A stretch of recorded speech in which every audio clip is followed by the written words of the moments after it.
রবিবারের অলস ছুটির সকাল। জানালার পাশে বসে কফির কাপ হাতে আকাশ দেখছিল বছর 30-এর শুভাশিস। ধূসর শহরের ভেতরে সূর্যের সোনালি আলো একটু একটু করে ঢুকছে। মনটা কেমন ফাঁকা, উদাস। কারণটা সে নিজেও জানে না। ছেলেবেলা থেকে রবিবার মানেই ছিল মাঠ, বল, বন্ধুদের আড্ডা, হাসি আর চিৎকারে ভরা দুপুর। বহু বছর হয়ে গেছে মায়ের গলায় শোনা হয় না, এই সারাদিন বাইরে বাইরে, একটু বই খুলবি না? এখন এসব বদলে গেছে।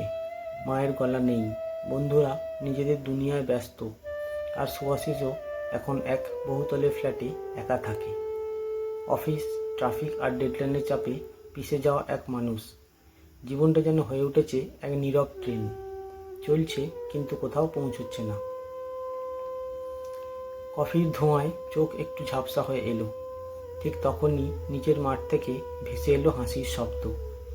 প্রায় 7-8 জন 10-12 বছরের ছেলে ফুটবল নিয়ে খেলছে। ধুলো উড়ছে, বল পায়ের নিচে ঘুরছে, আর ওদের মুখে সেই খাঁটি অকৃত্রিম আনন্দ। সুভাষিসের মনে হঠাৎ যেন একটা পুরনো দরজা খুলে গেল। মনে পড়ে গেল নিজের সেই দিনগুলো, মাঠে ফুটবল খেলা, সন্ধ্যার আলোয় কলেজ মাঠ, চায়ের কাপে দেদার আড্ডা, হাসি, স্বপ্ন আর নিরুদ্বেগ দিনগুলো। বুকের ভেতর এক অচেনা টান, যেন পুরনো একটা ইচ্ছে মাথা তুলে দাঁড়ালো, আবার খেলতে ইচ্ছে করছে। সে একটু ইতস্তত করলো, তারপর নিঃশব্দে নিচে নেমে গেল। ছেলেগুলো অবাক হয়ে তাকালো যখন সে বলল, তোমাদের সাথে আমি কি একটু খেলতে পারি?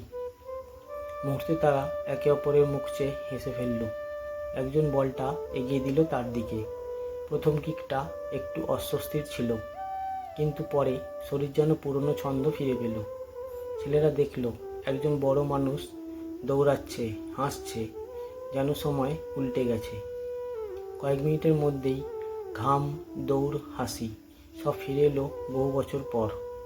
ঘামে ভিজে যখন সুভাষিস ওপরে ফিরছিল, তার মনে হচ্ছিল অনেকদিন পর সত্যি সত্যি নিঃশ্বাস নিচ্ছে, আবার যেন একটু বেঁচে থাকার চেষ্টা করছে। নিজের মনে বলল, ইচ্ছে কখনো মরে না, শুধু সুযোগের অপেক্ষায় থাকে। সুভাষিস জানালার ধারে দাঁড়িয়ে আকাশের দিকে তাকালো।